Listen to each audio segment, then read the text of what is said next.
할렐루야. 아멘. 감사합니다. 우리 한 주간 동안 하나님의 은혜 가운데 다 사셨다가 오신 줄로 믿습니다. 또 그리고 예수 믿는 사람으로 살기 위해서 또 힘쓰는 줄로 압니다. 그렇게 사시는 줄로 믿고 옆에 계신 분들에게 수고 많으셨습니다. 한번 인사하시면서 격려해 주시기 바랍니다. 수고 많으셨습니다. 예. 우리가 15장 3절 말씀을 다시 한번 주목할 필요가 있습니다. 읽어보면요, 내가 받은 것을 먼저 너희에게 전하노니 이는 성경대로. 그런 다음에 어떤 말씀을 하시죠? 그리스도께서 우리 죄를 위하여 죽으시고. 저 말씀을 보면 예수님께서 누구를 위해서 죽으셨는가, 그리고 무엇 때문에 죽으셨는가, 그 두 가지를 밝혀주고 있어요. 먼저 누구를 위해서 죽으셨다라고 합니까? 우리 죄니까 누구죠? 우리. 그러니까 우리를 위하여 죽으셨다는 거죠. 그럼 그 당시에 우리는 누구일까? 말할 것도 없이 편지를 보낸 바울과 편지를 받는 고린도 교인들입니다. 한마디로 예수님을 믿는 자들이에요. 이것을 조금 더 깊게 이야기하면 예수를 믿는 자는 하나님께서 택하신 자이지 않습니까? 하나님의 택함을 받은 자들. 그러니까 예수님께서는 세상의 모든 사람을 위해서 죽으신 것이 아니라 택함 받은 믿는 자들을 위하여 죽으셨다라고 밝히고 있는 거예요. 그리고 무엇 때문에 죽으셨는가를 보니까 우리의 무엇? 죄를 위하여라고 합니다. 마태복음 1장 21절 말씀, 요셉에게 일러준 천사의 음성이죠. 같이 한번 읽을까요? 자, 아들을 낳으리니 이름을 예수라 하라. 이는 그가 자기 백성을 그들의 죄에서 구원할 자이심이라 하니라. 자, 다시 한번 봅니다. 하나님께서 예수님을 보내시는데 예수님께서 세상의 백성들을 그들의 죄에서 구원할 자이심이라? 아니고 누구? 자기 백성을 어디에서? 그들의 죄에서. 따라합시다. 자기 백성을 그들의 죄에서. 다시 한번 시작. 자기 백성을 그들의 죄에서. 이스라엘 백성들은 구원자가 오신다는 걸 알고 있어요.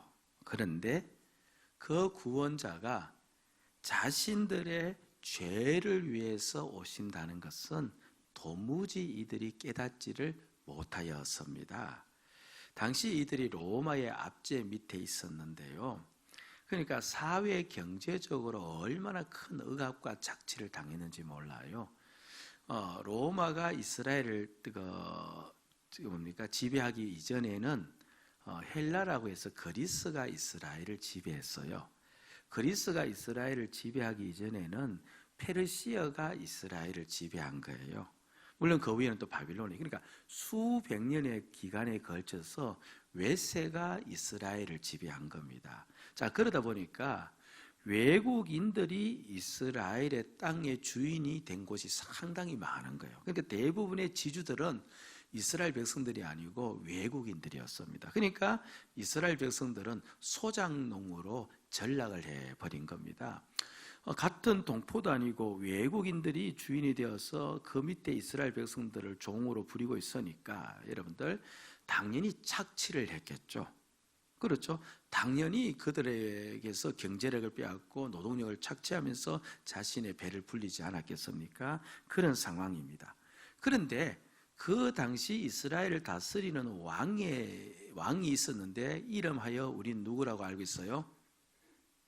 아는 체를 좀 해주셔야 돼요. 누가 이스라엘을 다스리고 있어서 어느 왕이? 헤롯 왕이에요.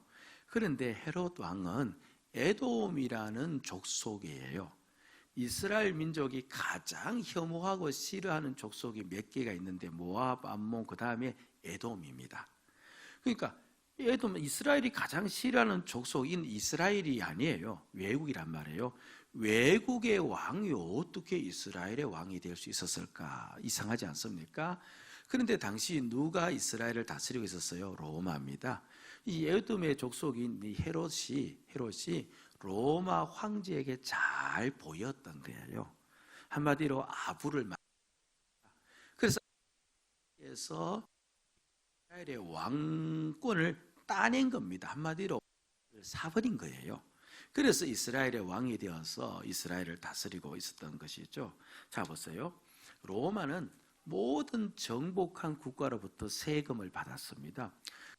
이스라엘에게도 세금을 받았는데, 그런데 세금을, 그렇죠, 자기 민족이 아니고 자기 백성이 아니까 세세하게 내용을 모르는 겁니다. 그래서 전체적으로 너희들 이스라엘은 세금을 얼마 내야 된다라고 규정을 해놓았어요. 그래서 헤롯 왕의 가장 큰 일은 무엇이었겠습니까? 로마 정부가 지정해놓은 세금을 잘 거두어주는 것이었습니다. 그러나 세금도 잘 거두어줘야 되지만 자기가 이스라엘의 왕이라 보니 왕이고 정권을 잡고 있는 거죠. 그러면 헤롯 왕, 헤롯 정권 유지가 돼야 돼요. 그럼 헤롯 정권이 되려면 또 무엇을 해야 됩니까? 세금을 또 거두어야 되는 겁니다. 그러니까 백성들은 그러니까 조금은 과장되었지만 두 나라의 세금을 내요. 하나는 로마 정부, 또 하나는 뭡니까? 헤롯 정권의 세금을 내는데, 그런데 이들이 전부 다 자영업, 자기 땅, 또 소작농이 대부분이에요. 그러다 자신들의 생활도 힘든데 그게 두 나라의 세금을 낸다고 생각해 보세요. 이게 얼마나 많겠어. 그러니까 힘든 겁니다. 힘든데 거기에다가 또 이 헤롯 왕이 세금을 거두면서 어떻게 하니까 각 지방에 세리들을 두었는데 세리가 국가 공무원이 아니었어요. 국가 공무원이면은 헤롯이 세금 받은 것을 가지고 세금으로 이제 세리에게 월급을 주면 되는데 자영업자들이었습니다. 이들은 그렇죠. 각 지방에 이제 세금을 징수하는 자영업자들 지원을 받은 그런 자들이었는데 이들은 로마 정부가 책정한 세금, 또 누가 책정한 세금? 헤롯 왕이 책정한 세금을 거두어 주는 역할을 한 건데, 그런데 이들이 자영업이다 보니까 누구의 이익까지 챙겨야 되는 겁니까? 자신들의 이익도 챙겨야 되는 거예요. 그런데 이들은 직접 현장에서 이익을 챙기는 사람들이라 얼마든지 그렇죠, 더 많이 챙길 수가 있었던 겁니다. 그래서 이들이 그렇죠, 세금, 나라에서는 공식적 세금 외에도 자신들이 누려야 될 그 모든 이익을 누리기 위해서 극대치의 그렇죠, 그 세금을 물려버린 겁니다. 그러니까 이스라엘 백성들이 지금 세금 하나 가지고 이야기하는데 얼마나 힘들게 살았는지 몰라요. 그야말로 착취를 당하고 살았던 겁니다. 그래서 얼마나 심하게 착취를 당했는지 주후 60년에 이스라엘에서 민중봉기가 일어났어요. 이렇게 못 살겠다 하면서 민중들이 전부 다 로마에 대해서 봉기를 일으키고 봅니다. 그래서 민중 봉기가 일어나니까 로마가 발끈해서 너희들 가만히 두어서 안 되겠다 싶어서 이스라엘을 완전히 없애버렸습니다. 그때 예루살렘 성전을 무너뜨려서 불태워버렸고 이스라엘 땅에 사는 모든 사람들을 외국으로 전부 다 그렇죠, 나가도록 내쫓아버린 겁니다. 그걸 보고 이 역사 속에서는 디아스포라 그렇게 이야기하고 이스라엘 민족이 그때부터 나라 없는 민족으로 1900년 동안 살다가 저렇게 모여서 민족을 이루었던 거예요. 그러니까 그만큼 심하게 착취를 당하였다는 것입니다. 자, 보세요. 그러니까 지금 이스라엘 백성들은 누구를 간절히 기다릴 수밖에 없겠어요. 그렇죠? 자신들을 이 환경 속에서 건져낼 구원자를 기다릴 수밖에 없었습니다. 그런데 성경을 보니까 구원자를 주겠다고 약속을 해놓은 거예요. 가장 많은 약속 중에서 한 가지가 스가랴 9장 9절인데 이런 약속을 해놓았습니다. 같이 한번 읽어볼까요? 시작. 시온에 따라 크게 기뻐할지어다, 예루살렘에 따라 즐거이 부를지어다. 보라, 내 왕이 내게 임하시리니 그는 공의로우시며 구원을 베푸시며 겸손하여서 나귀를 타시나니 나귀의 작은 곳 나귀시기나. 시온은 이제 시온산 이스라엘 백성들을 가리키는 대명사예요. 그러니까 다른 이스라엘 백성들을 부르는 명칭인데, 그래 너희들 너무 기뻐해야 되는데 장차 너희에게 누가 온다는 거예요? 너희들의 왕이 와서 너희들을 구원할 것이다. 저것이 바로 예수님이 오시기 500년 전에 예언한 스가랴서 예언입니다. 그런데 그 왕이 오는데 표적이 있다는 거예요. 그 왕이 뭘 타고 온다는 겁니까? 그냥 나귀를 타고 오는 게 아니라 나귀 새끼를 타고 오신다. 그 나귀 새끼를 타고 예루살렘에 입성하는 그 사람이 너희의 왕이시다라고 예언했는데 아니다 다를까 500년이 지나서 예수님께서 나귀 새끼를 타고 예루살렘 성으로 들어간 거예요. 그러자 사람들은 당장에 누구를 생각한 겁니까? 500년 전에 스가랴 선지자가 예언한 이 예언을 기억하고 이제 자신들에게 누가 온 거예요? 구원자가 온 겁니다. 이제 예수님께서 예루살렘 성에 들어가서 그렇죠. 누구를 쫓아내는 거예요?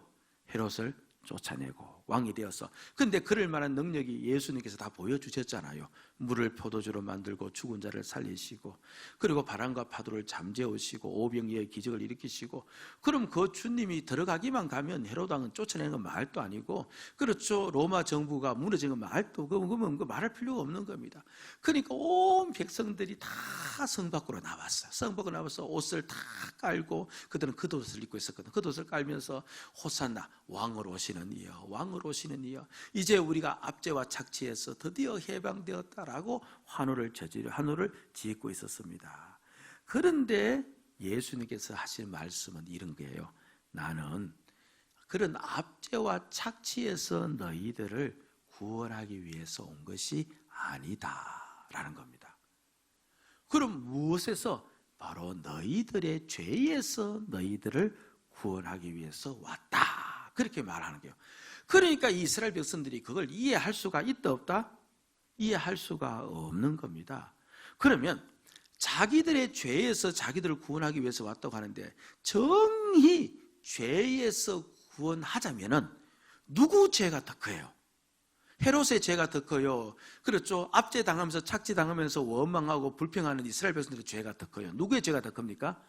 헤롯의 죄가 더 큰 겁니다.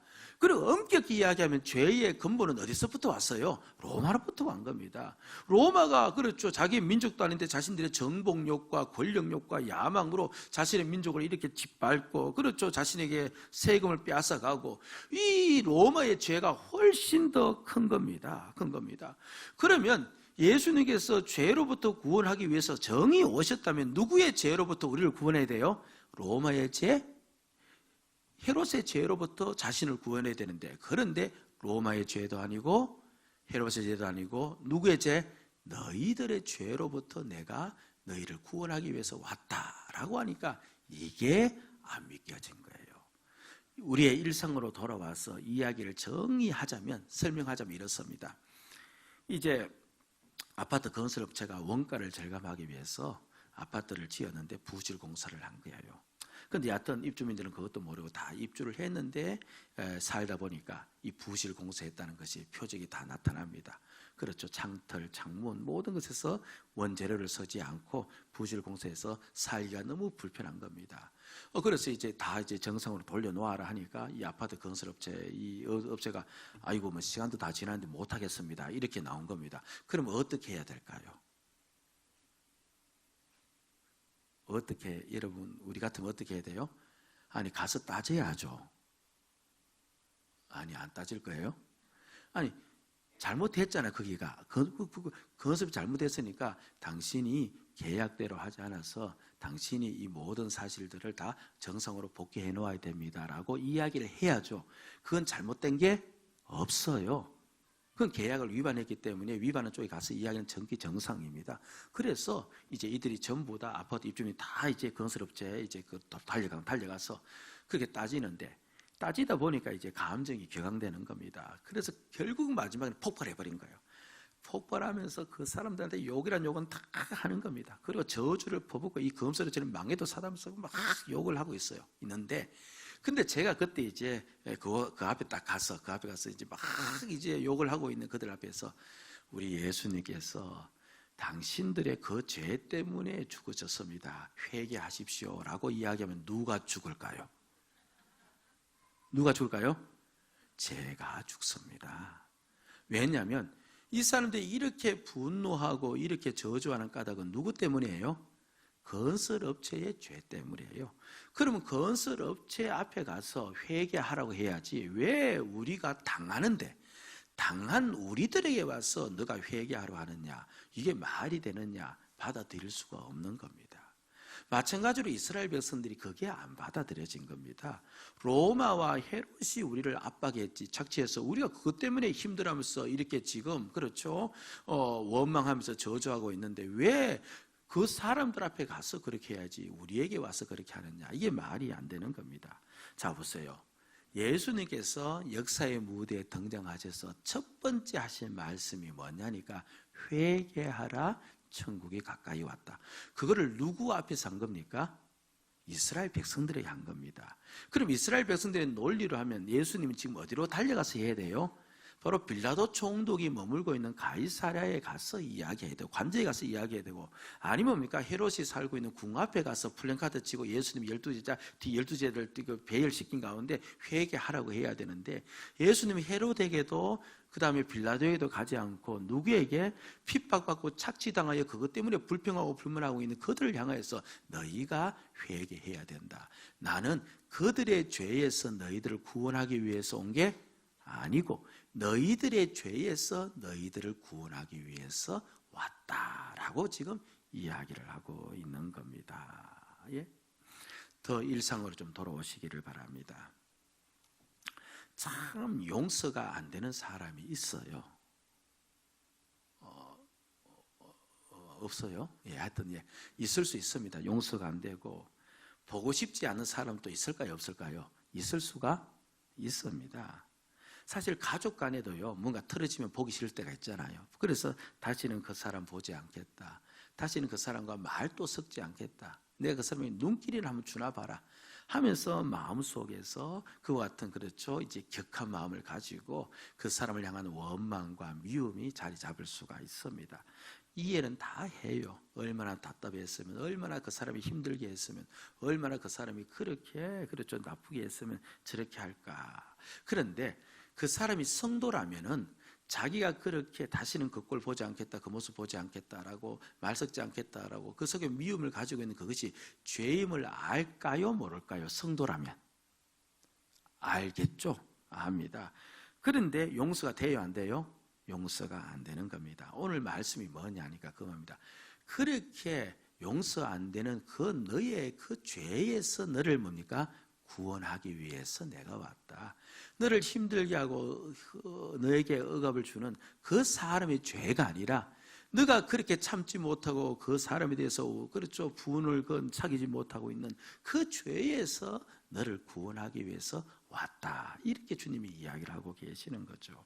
아니 주님, 왜 이렇게 상대방의 죄는 이야기하지 않고 나의 죄를 그렇게 이야기하십니까? 그렇게 이야기할 때 여러분들, 구원이라는 것은요, 구원이라는 것은 나의 몸과 나의 영, 내 정신, 정서, 이 모든 것이 살아나는 것을 구원이라 그렇게 이야기를 합니다. 내 영혼이 죽으면 구원이 안 되죠. 내 영혼이 살아나는 것이 구원이에요. 마태복음 10장 28절 말씀으로 가봅시다. 자, 정신을 집중해서 우리 같이 읽을 때 시작.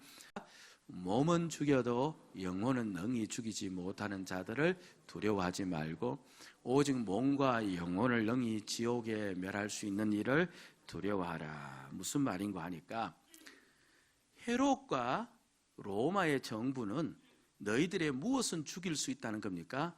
몸은 죽일 수 있다는 겁니다. 그런데 그들은 너희 영혼은 죽일 수가 없다.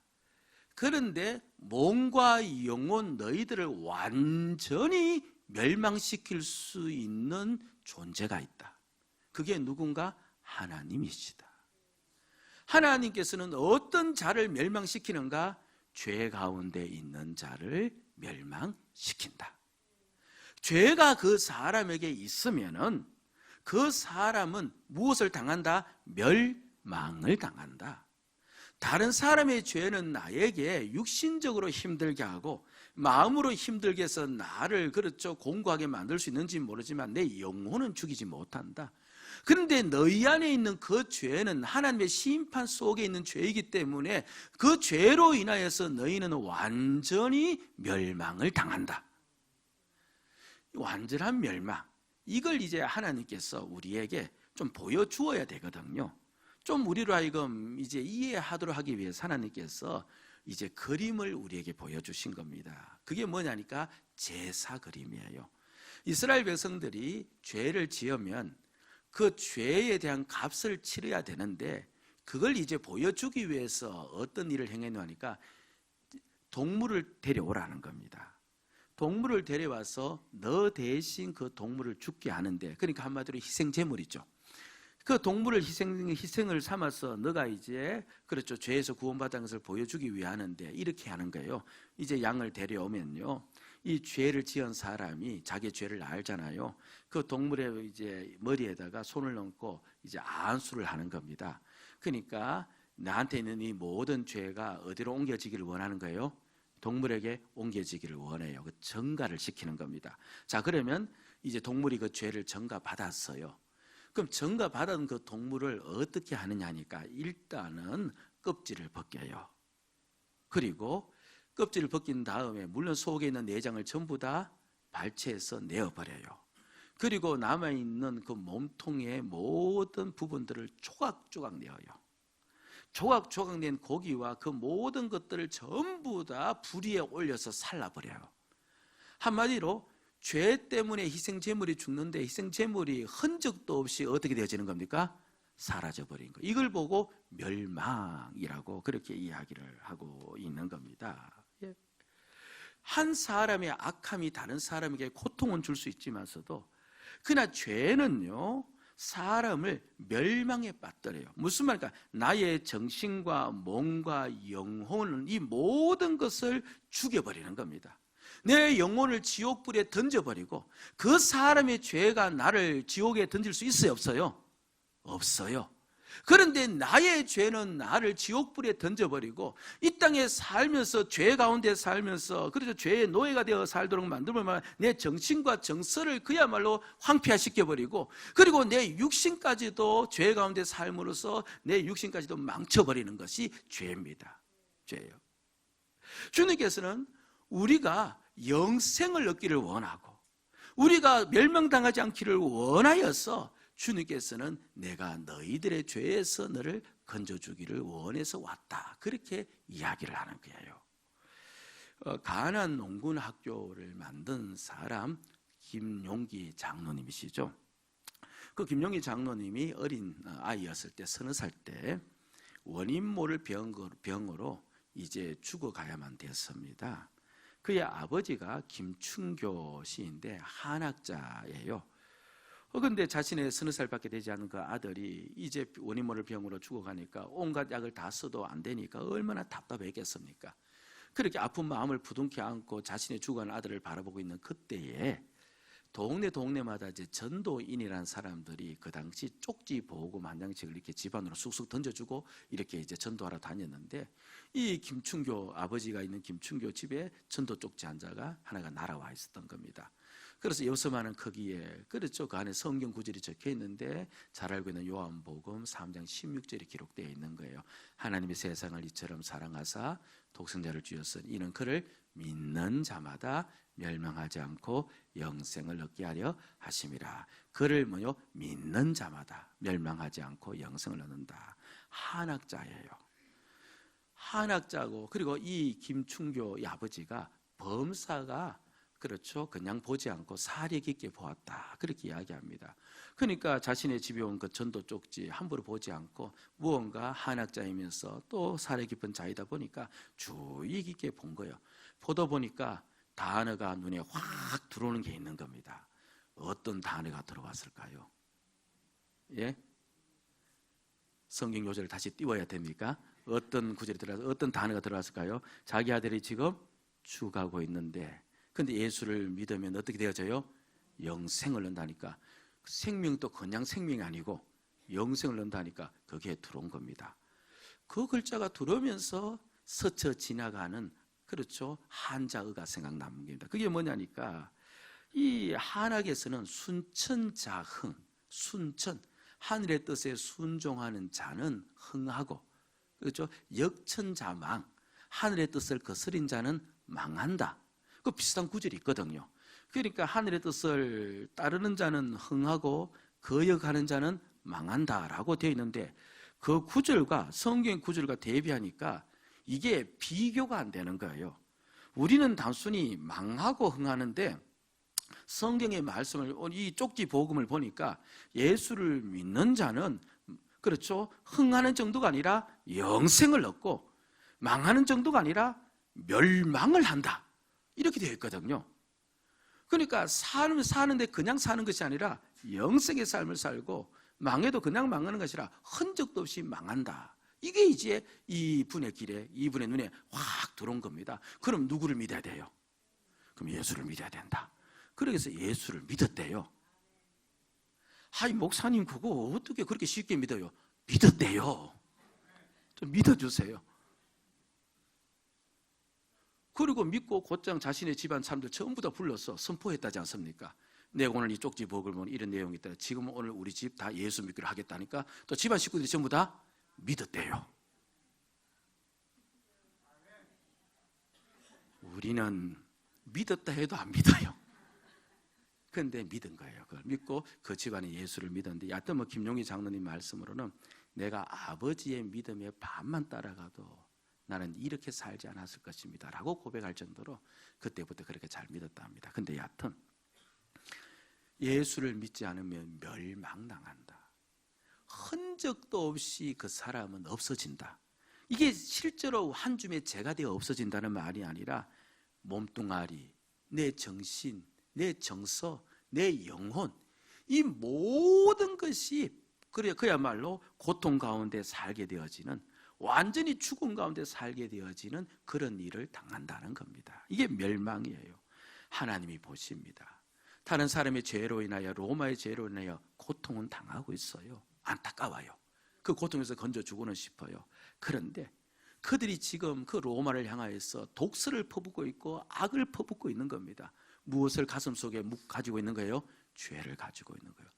로마는 그 사람들에게 힘든 삶을 줄지 모르지만 그 사람 안에 있는 그 죄는 그 사람을 어떻게 하는 겁니까? 멸망을 시키는 거예요. 그럼 하나님께서 어떻게 해야 됩니까? 내 자녀가 멸망받아서는 안 되잖아요. 내 자녀가 멸망의 길로 들어서는 안 되잖아요.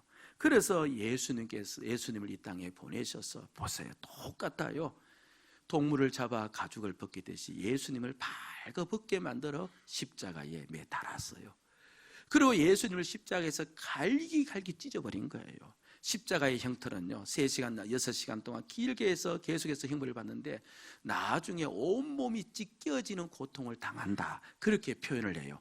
모든 신경이 전부 다 끊어지면서 온몸이 찢겨지는 고통을 당하다가 마지막에 그 고통 속에서 죽는 것이 십자가 형벌이 하는데, 한마디로 동물이 갈기갈기 찢겨서 바로 그 불 위에서 태워져 죽는 것처럼 예수님이 희생의 제물이 되어서 그 모습을 그대로 재현을 한 겁니다. 죄는 우리의 전부를 죽인다. 여러분들 아셔야 돼요. 죄는요, 저와 여러분들 전부를 멸망시켜버려요. 멸망시킵니다. 그래서 하나님께서 우리를 그 죄에서 구원하기 위해서 그렇게 우리 예수 그리스도를 죽이셨다, 그 말을 하고 있는 겁니다. 제가 이제 이 사실을 깨달았지 않았겠습니까? 가끔 이제 뭐 살다 보면 억울한 일도 있고 때로 마음 편치 않는 일도 참 많아요. 예를 들면 이제 제가 어차피 이제 이렇게 여러분들 앞에 서 있고 또 하다 보니까 모든 사람들이 어떻게 제 마음을 다 알고, 또 어떤 사람 제 행동을 다 이해하고 제 뜻을 다 이해하겠어. 그럴 때는 이제 오해하는 것, 오해할 수도 있겠고, 오해할 수 있어요, 없어요? 있죠. 오해할 수도 있겠고, 때로는 그 오해한 말들을 또 이제 다른 사람에게 이야기할 수도 있겠죠. 근데 놀라운 것은요, 그 말들이 반드시 또 누구한테 돌아와요? 또 저한테 돌아온다는 겁니다. 여러분들 옆에 사람 절대로 믿지 마세요. 그분이 스파이예요. 돌아오는 겁니다. 오는데 그러면 하면 이제 뭐 그럴 수 있어요. 다 그럴 수 있는 걸 알면서도, 그래서 정작 또 제가 또 그런 말을 들으면 마음이 또 어떨까요? 그렇죠. 마음이 또 힘들면서 그래서 당장 원망이 나와요. 아니, 내가 그렇게 한 적도 없는데, 그런 뜻도 아니었는데 어떻게 그런 말을 할 수 있느냐 하면서 마음에 원망이 올라와요. 또 원망 때는 분이 올라올 수 있을까요, 없을까요? 분도 올라올 수 있어요. 그렇죠. 예. 그런데 제가 이 사실을 깨달은 거예요. 주님이 그 사람의 죄 때문에 온 게 아니라 내 죄 때문에 죽으셨다. 나의 이 죄 때문에 죽으셨다. 그래서 주님이 십자가에 돌아가실 때 나도 그때 죽었다라고 내 스스로가 고백을 해요. 내 스스로가 선포를 합니다. 물론 고백이 안 되면 또 이제 일어날 때도 있긴 있겠죠. 그러나 고백을 합니다. 그때 나도 죽었다. 그렇게 생각하고 고백하면 분노와 원망이 가라앉아요. 가라앉습니다. 한마디로 죄로부터 구원받은 삶을 사는 거예요. 만약 내가 그때 계속해서 분을 내고 있었다면 나는 죄로부터 구원받은 자가 아니에요. 죄에 얽매인 자였고 죄가 나를 데리고 사는 자였는데, 그런데 예수님 날 위해 죽으셨는데, 그 사람의 죄가 나의 죄 때문에 죽으셨는데, 나도 죽었는데, 나도 십자가에서 함께 죽었다. 그 고백이 내 안에서 일어나고 십자가를 인정하니 십자가의 능력이 나한테 오는 거예요. 내 안에 있던 원망과 분노가 시간이 좀 걸릴 수는 있지만 가라앉아지고 그곳에서 해방되어지고 그 죄 가운데 내가 머물지 않는 죄에서 구원받는 그런 삶을 살게 되어진 거죠. 아마존의 그 선교사였던, 지금은 돌아가셨어요, 허남식이라는 여자분이신데, 그분의 이제 글에, 그렇죠, 내가 왕 바리새인입니다 라는 책자를 통해서 그분이 이런 이야기를 했어요. 이 아마존에는요, 자라까라라는 아주 무서운 독뱀이 있다 합니다. 뱀 이름이 뭐래요? 이건 좀 외워둬야 돼요. 나중에서는. 뱀 이름이 자라까라입니다. 예, 욕 같기도 하고 하여튼 무슨 독뱀인데, 그래서 이 뱀에게 물리면 몇 초 안에 이제 실명을 하고 재빨리 해독하지 않으면 이제 죽음에 이른답니다. 그런데 이 자라까라는 뱀의 이제 특성이 하나가 있는데요. 보통 뱀들이 사람을 잘 물지를 않는데요, 대부분 사람을 피해서 도망을 간답니다. 우리는 뱀이 막 공격하는 줄 알고 있는데, 근데 여하튼 그래요. 근데 이 자라까라는요, 조금만 자기한테 누군가가 와서 해코지를 하면요, 여지없이 달려든답니다. 다른 뱀하고는 다르대요. 그냥 죽을 똥 살 똥 모르고 이 자라까라 뱀은 그냥 보통 사람이 이제 지나가면 이 뱀은 있다가도 아이고 이게 누군가 오는 걸 싶어서 피하는데, 사람이 지나가는데 자기한테 해코지 한다 생각하면 어떻게 하는 겁니까? 그냥 기습을 해서 이 사람을 물기 위해서 덤벼든다, 그렇게 이야기합니다. 그러니까 이게 사나운 습성을 가지고 있는 거죠. 그래서 허남생에서 아마존에 있는 그 인디오들에게 물어봤답니다. 그 자라까를 건드리면 어떻게 됩니까? 하니까 쉬 소리를 내면서 이제 뱀의 특유의 이제 모양을 내면서 막 뛰어듭니다. 그렇게 이야기를 하는 겁니다. 그래서 다시 물어봤답니다. 그러면 그 자라까가 어디에 살고 있습니까? 물어봤대요.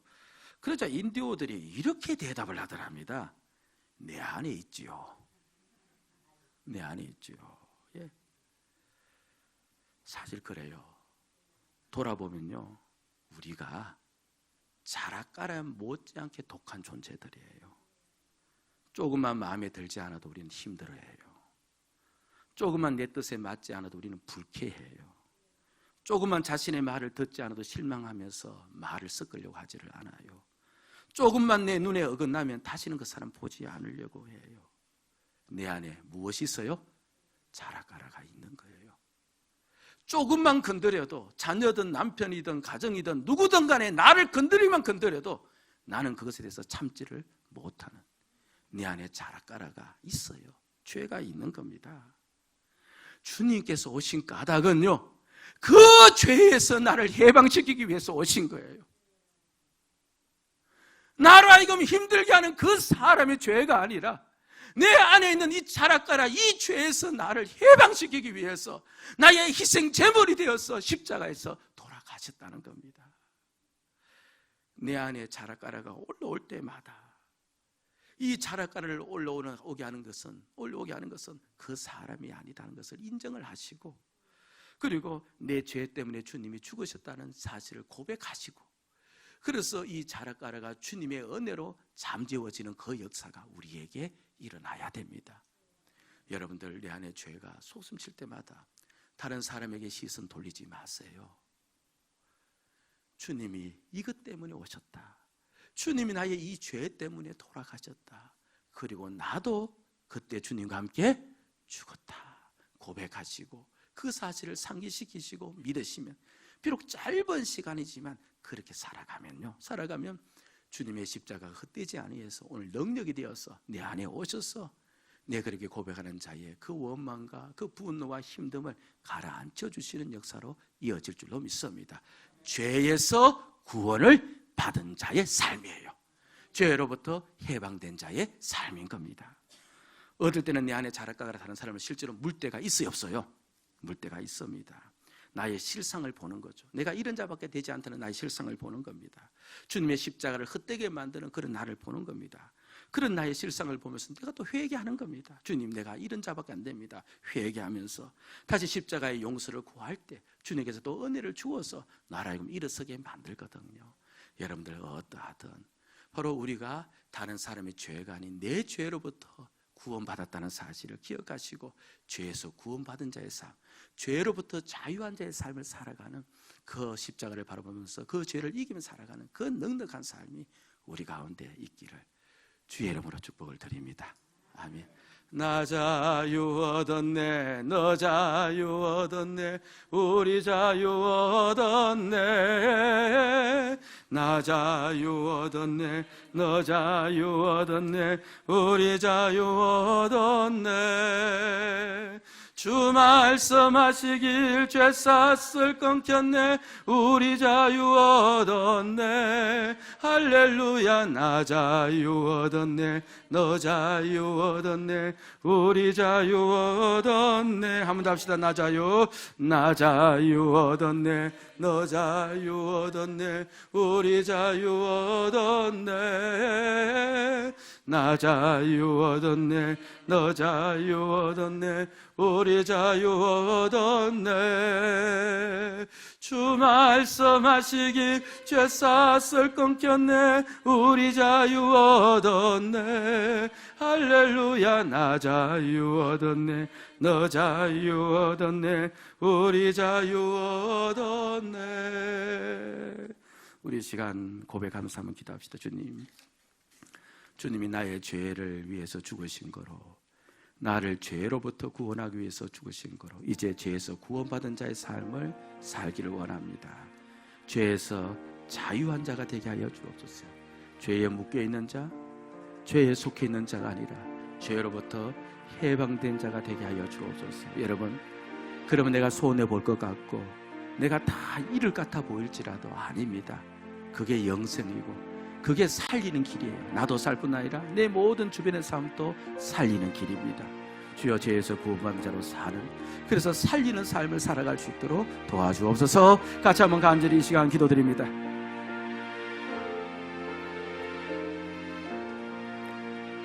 아버지 하나님, 우리를 죄에서 구원하신 주님,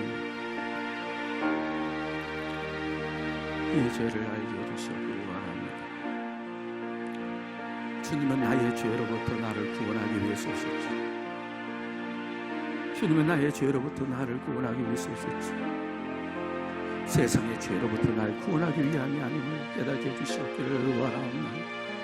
주여, 우리에게 은혜를 내려주시고 우리에게 은총을 더해 주시옵기를 원합니다. 죄에서 해방된 자로, 죄에서 구원받은 자로 살게 해 주소서. 그래서 우리의 삶이 영생의 삶, 살리는 삶이 될 수 있도록 도와주시옵기를 원하옵나이다. 깨닫게 하여 주옵소서. 알게 하여 주시옵소서. 믿게 하여 주시옵기를 원하옵나이다. 이 은혜가 우리 모두에게 넘쳐날 수 있도록 축복하여 주시옵소서. 아버지 하나님, 우리 주 예수님께서 상대방의 죄가 아닌 나의 죄를 대신해서 갈기갈기 찢겨서 죽은 희생제물이 되었다는 사실을 믿게 하여 주시옵소서. 주여, 우리가 나의 죄로부터 구원받은 자의 삶을 살게 하여 주옵소서. 예수님 이름으로 기도합나이다. 아멘.